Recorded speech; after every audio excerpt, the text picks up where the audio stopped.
Hey guys, some gamer dude here. Today we'll be going further down the I will never be a Bakugan master rabbit hole by airing further gripes about the Bakugan TCG. The booster packs in Bakugan are a mess. For those uninitiated, the Bakugan booster packs come with 10 cards. 1 foil variant, 1 rare or higher, 2 uncommon, and 6 commons. They call the rarities different things, but this is what they are in reality. From this alone you can see an issue. The industry standard for uncommons is 3. Bakugan boosters bear the closest resemblance to Pokemon, except those come with the standard 3 uncommons. At 3 uncommons, getting specific cards in Pokemon could be a pain in the rear, even back when sets were around the 100 card mark. By reducing the uncommons to 2, especially in the first 281 card set, it makes getting cards even worse than current Pokemon and its 200 card sets. Larger pool, less chances, basic math stuff. I don't really want to hear, oh, we named them rare so they should be rare. This is the uncommon slot for any other game. Bakugan has 3 types of actual rares anyway. Super, awesome, and elite. But it gets better, it keeps getting better.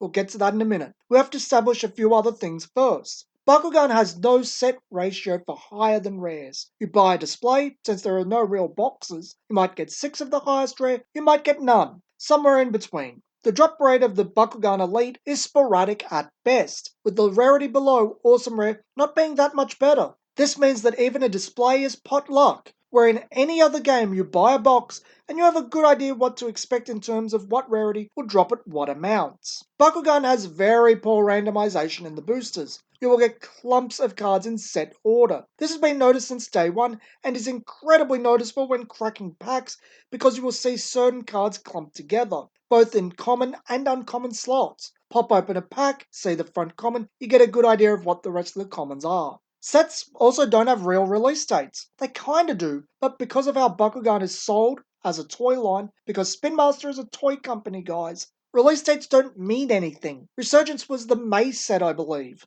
Age of Aurelus was meant to be the current set. Resurgence never hit saturation in the US, and Aurelus isn't out properly. America still doesn't have proper releases for the Bakugan Resurgence Collector Editions, some 4 to 5 months later. Less be said of the rest of the world, who most as well not even exist to Spin Master. Remember when I said it gets better? Well, all this prior stuff is established facts, and sets a very bad image for Spin Master. They hide behind their shield of being a toy company in spite of producing a TCG, but all of this is some worse than Konami level crap. Yes, worse than Konami. The card quality is also pretty terrible, but I have my suspicions they've taken a page out of the Konami playbook, one of the worst aspects of Konami's business practices. Short printing. Yes, I suspect that Spin Master short prints. I can't say this for certain, I don't have access to or the finances to afford multiple displays, but from what I've opened, some 60 packs, some cards are definitely more common, while others turn up so rarely,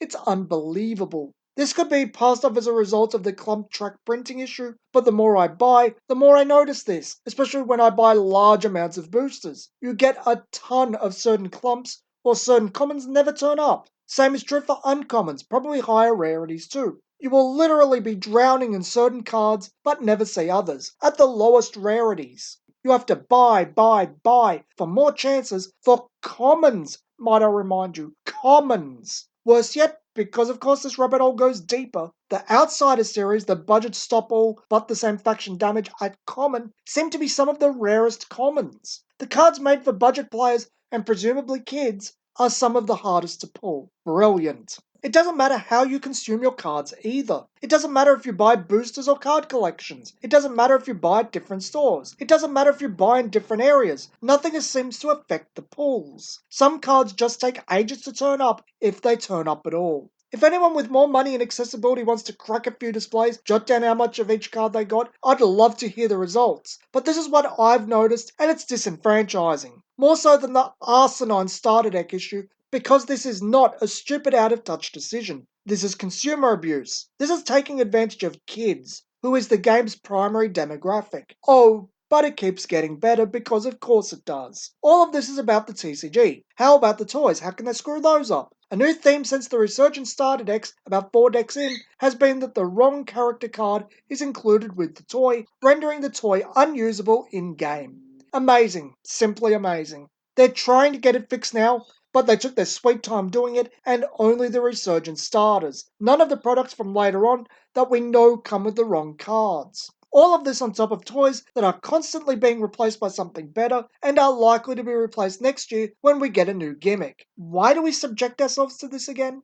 I still think Bakugan as a game is amazing. It's a ton of fun with a lot to offer, don't get me wrong. The toys are great. The game is one of the better ones in recent years. It's just that there's a ton of issues regarding the card half of the game. It's one big hassle in many ways and edging on not worth it. As it stands, unless you have some serious cash to splash on the cards and toys, I would recommend being very reserved with spending on the game. As strange as it sounds, given the starters are so expensive, take advantage of them. At least you know what you're getting. If you're outside America, take advantage of the playsets of multi-language cards you get with most toys. Take advantage of sales and clearances on cards and card collections. Don't buy boosters at full price because it's frankly not worth it. The card half of the game is purposely being made as expensive as possible with minimal effort for kids. The game is great. Spin Master just has highly questionable ethics or simply doesn't care about production issues impacting the game. I might even go as far to say unless you are both super into Bakugan and have the ability to play competitively, don't bother with specific decks. Be happy with what you get between starters, toys, and sales. A similar argument could be made for the toys too. Just buy what you want as toys and what you intend to use, nothing else. Not what you think you could use because it's good, but what you intend to use. Buy strategically. The toys are being made with the idea that they will be superannuated, so keep that in mind. All of this is a real shame. Bakugan is so much fun, but the concept isn't working as a TCG. It's not good for stores or consumers, be they children, adults, or parents, and Spin Master makes it worse. The game probably should have been sold as a living card game, with each wave of toys bringing a new collection of cards. Anything moderately more sensible